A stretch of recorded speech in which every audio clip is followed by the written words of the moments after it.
अरे पगली मायका भाभी से नहीं होता। सोनल की भाभी सोनल को 4 बार फोन कर चुकी थी, पर सोनल फोन ही रिसीव नहीं कर रही थी। एल बाद में जब सोनल किचन से बाहर आई तो देखा उसकी भाभी के 4 मिस कॉल है लगातार। एल यह देखकर वह घबरा गई, क्योंकि उसकी भाभी को पता होता है कि अगर सोनल 2 बार में फोन नहीं उठाती है तो इसका मतलब यही है कि वह अपने काम में व्यस्त है और या फिर फोन से दूर है। अब सोनल का मन घबरा रहा था, क्योंकि भाभी के 4 फोन लगातार आने से उसे टेंशन हो गई थी। एल क्योंकि सोनल की मम्मी की तबीयत इन दिनों ठीक नहीं चल रही थी। अभी 2 दिन पहले ही सोनल अपनी मम्मी से मायके में मिलकर आई थी। फिर भी सोनल ने हिम्मत करते हुए अपनी भाभी को फोन लगाया और फोन जैसे ही भाभी ने उठाया तो सोनल को रोते हुए कहा, दीदी एल मम्मी जी हमें छोड़कर चली गई है।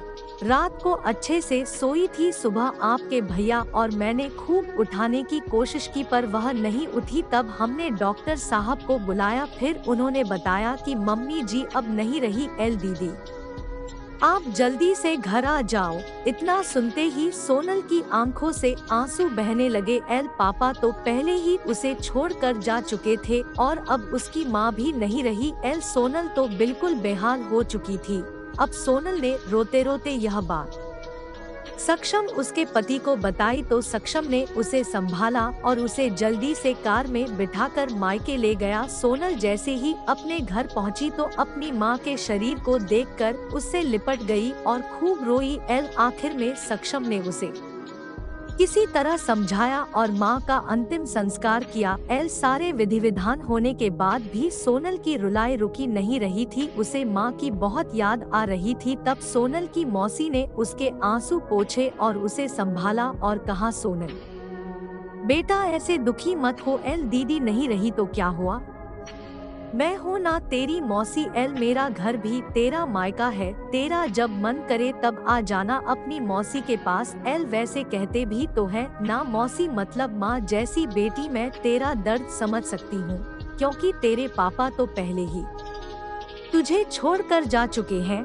और आज दीदी भी चली गई। कहते हैं ना कि माँ के जाने के बाद तो लड़कियों का मायका ही छूट जाता है। एल यह भाभी तो बस दुनिया को दिखाने के लिए नाम का रिश्ता होता है, क्योंकि मायका तो माँ से ही होता है। एल सोनल भी मन ही मन सोचने लगी कि शायद मौसी ठीक ही तो कह रही है और वह मौसी से लिपटकर जोर जोर से रोने लगी। एल और कहने लगी, क्या मासी मेरा भी मायका अब नहीं रहा।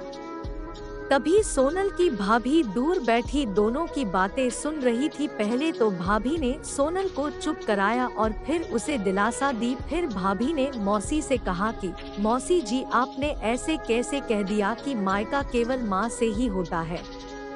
एल मैं मानती हूँ कि माँ का स्थान कोई नहीं ले सकता, लेकिन अभी दीदी के भैया भाभी जिंदा है और जब तक हम हैं दीदी का मायका हमेशा बना रहेगा। एल मैं पूरी कोशिश करूंगी दीदी को मम्मी जी की तरह प्यार और सम्मान देने की। एल और दीदी जब चाहे तब यहाँ आ सकती है।